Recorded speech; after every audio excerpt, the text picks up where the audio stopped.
এটাকে আমরা সবাই দ্বিতীয় স্বাধীনতা বলতেছি, আসলে এটা হওয়া উচিত তৃতীয় স্বাধীনতা। এবং 1979 সালে এই বিএনপির হাত ধরে এটা বাংলাদেশের চিরশত্রু আবার সেই আওয়ামী লীগকে পুনর্বাসন করা হয়েছে। এই আওয়ামী লীগ আজকে আপনাকে সামনে রেখে চাঁদাবাজি করতেছে।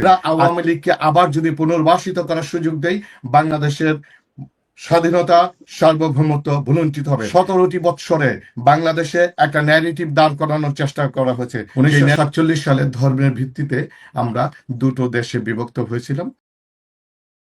প্রত্যেকেই কেউ না কেউ একটা ব্যক্তি তোষণ করলেন।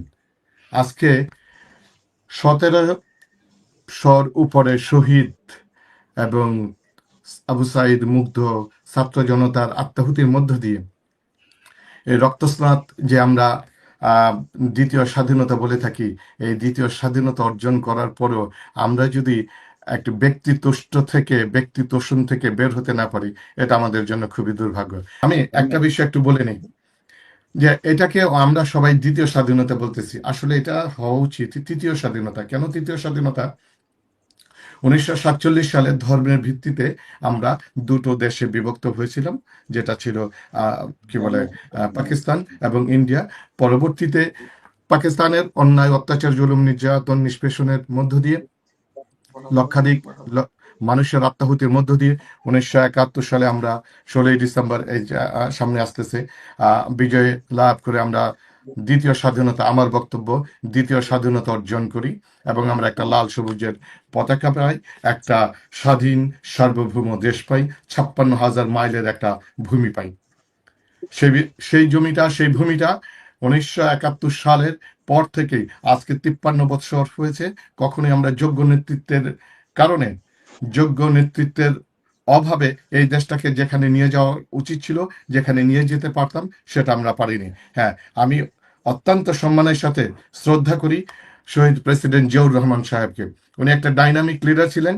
উনি আসলে একজন যোগ্য 38 বছর বয়সে বাংলাদেশের প্রেসিডেন্ট হয়েছিলেন এবং বাংলাদেশকে বিশ্বের দরবারে উঁচু করার জন্য সে ভূমিকা পালন করতেছিলেন। যখন বিএনপি গঠিত হয় 1978 সালে, সবচাইতে যে দুর্ভাগ্যজনক বিষয় হচ্ছে 1975 সালের পরে বাংলাদেশ থেকে যে অন্যায় অত্যাচার জুলুম নির্যাতন নিষ্পেষণের একটা আমরা যে ক্রান্তির কাল 72 থেকে 75 পর্যন্ত যে জুলুম নির্যাতন টেন্ডারবাজি জুলুম ধর্ষণ খুন গুম হয়েছে, সেখান থেকে বের হয়ে আমরা 75 সাল একটা ঘটনা ঘটেছে। সেই 75 সালের সিপাহী বিপ্লব এর মধ্য দিয়ে একটা নতুন বাংলাদেশের দিকে একটা নতুন বাংলাদেশের অভ্যুদয় ঘটে। বাট আনফর্চুনেটলি যেই ঘটনাটা ঘটে, 1978 সালে বিএনপি গঠিত হয় এবং 1979 সালে এই বিএনপির হাত ধরে বাংলাদেশের জন্য অত্যন্ত গর্হিত বাংলাদেশের চিরশত্রু আবার সেই আওয়ামী লীগকে পুনর্বাসন করা হয়েছে বিএনপির হাত ধরে। এবং জিয়াউর রহমান সাহেবকে আমি পার্সোনালি আই রিড হিম, আমি তাকে অনেক সম্মান করি, অনেক ভালোবাসি। সেই জিয়াউর রহমান সাহেব 1981 সালে যখন হাসিনাকে বাংলাদেশে আসার একটা সুযোগ করে দেয়, আসার মাত্র 2 থেকে 3 সপ্তাহ, 2 সপ্তাহের মধ্যে তাকেই জীবন দিয়ে পে অফ করতে হয়।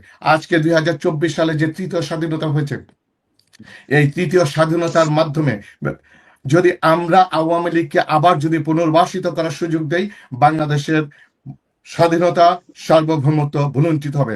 তারা বিগত দিনে আমরা ইনক্লুসিভ বাংলাদেশ গড়তে চাই, যদি আমরা এভাবে বলি ইনক্লুসিভ বাংলাদেশ, এবং আওয়ামী লীগকে যদি আমরা এদেশে এখানে যদি বিএনপিতে ইন করে, তাতে সমস্যা নেই, সমস্যা দেখে না ভাই, সমস্যা আছে।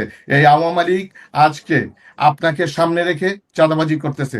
আর চাঁদাবাজি বাংলাদেশে এই কেরানীগঞ্জ থেকে একটু বন্ধ হয়নি। চাঁদাবাজি সন্ত্রাসী না, ঠিক চাঁদাবাজিটাই বেশি হচ্ছে, দখলবাজি হচ্ছে, ভূমিদস্যুতা হচ্ছে, ড্রাগ বাণিজ্য হচ্ছে। এটা কিন্তু কমেনি, কিন্তু কারা করতেছে? সবাই বিএনপির লোক করতেছে। পিছনে ব্যাকআপ দিচ্ছে কারা? আওয়ামী লীগ। যদি আমি এভাবে একটা এক্সাম্পল দিই, আওয়ামী লীগ আগে যেখানে চাঁদাবাজি করতো, এবার বলছে যে ভাই ঠিক আছে, যেহেতু সময়টার পরিবর্তন ঘটে গেছে, চাঁদাবাজিটা তোমরা করো, আমরা তোমাদের সাথে আছি। এই আপনি এভাবে যদি আওয়ামী লীগকে যদি পুনর্বাসিত করেন, এই আওয়ামী লীগ আজ থেকে 5 বছর 7 বছর ইভেন 10 বছর পরে যদি আসে, বাংলাদেশের লিখে রাখেন আমার কথাটা, বাংলাদেশের স্বাধীনতার সার্বভৌমত্ব টিকে থাকবে না। গত 17টি বৎসরে বাংলাদেশে একটা ন্যারেটিভ দাঁড় করানোর চেষ্টা করা হয়েছে। সেই ন্যারেটিভ কি? সবসময় দেখেছে মুক্তিযুদ্ধের চেতনা, বঙ্গবন্ধুর স্বপ্ন, উন্নয়নের রোল মডেল, উন্নয়ন কত কি, একটা ন্যারেটিভ দাঁড় করানো হয়েছে। হ্যাঁ, বঙ্গবন্ধুর স্বপ্ন, বঙ্গবন্ধুর কি স্বপ্ন ছিল? 1972 থেকে 75 সাল পর্যন্ত কিভাবে জুলুম করা হয়, কিভাবে নির্যাতন, কিভাবে গুম খুন করা হয়। আপনারা নিশ্চয়ই আমার সবাই মোরলেস আমরা সেম বয়সে, কিন্তু আমরা বই পুস্তকে পড়েছি, দেখেছি যে মানুষের লাশ ডোবাতে পাওয়া যেত, মানুষের লাশ পাট খেতে পাওয়া যেত, রাইট। ব্যাংক লুট, ব্যাংক ডাকাতি হয়েছে না? হয়েছে। ঠিক একই রূপে 1973 সালে যে সাধারণ নির্বাচন হয়েছে, সেই নির্বাচনে আওয়ামী লীগ ক্ষমতায় থাকাকালীন সময়ও সেই নির্বাচন কিন্তু ফেয়ার নির্বাচন হয় নাই। সেই নির্বাচন কারচুপির নির্বাচন হয়েছে, সেই নির্বাচন ভোট ডাকাতির নির্বাচন হয়েছে। এক্স্যাক্টলি, হাসিনা কিন্তু তার বাবার সেই স্বপ্নটাই দেখেছে। আপনি দেখেন 2014, 18 এবং 24-এর নির্বাচন, রাতের নির্বাচন, ভোটবিহীন নির্বাচন, তাহাজ্জুদের নির্বাচন এবং দামি নির্বাচন হয়েছে, স্বপ্ন তার বাবার। দেখেন 1972 থেকে 75 সালে ব্যাংক লুট হয়েছে, ব্যাংক ডাকাতি হয়েছে। এই এই গত 15 বছরে বাংলাদেশ থেকে সমস্ত টাকা বিদেশে গেছে, ব্যাংক লুট, ব্যাংক ডাকাতি, শেয়ার বাজার হয়েছে, শেয়ার বাজার ধ্বংস হয়েছে, বিদেশে বেগম পাড়া, স্বপ্ন কিন্তু তার বাবার। 72 থেকে 75 সালে স্বৈরাচারী ছিল তার বাবা শেখ মুজিবুর রহমান। ঠিক আছে, যে এককভাবে একটা ইভেন্ট, সে তার পার্টির অন্য কোনো, যেমন তাজউদ্দিন সাহেব ছিল, সৈয়দ নজরুল ইসলাম সাহেব ছিল, অন্য কাউকে কিন্তু সে মূল্যায়ন না করে একক স্বৈরাচারী মনোভাব দেখিয়েছে। গত 17 বৎসরে হাসিনা কিন্তু সেই স্বৈরাচারী মনোভাবটাই দেখেছে, যে স্বপ্ন তার বাবার।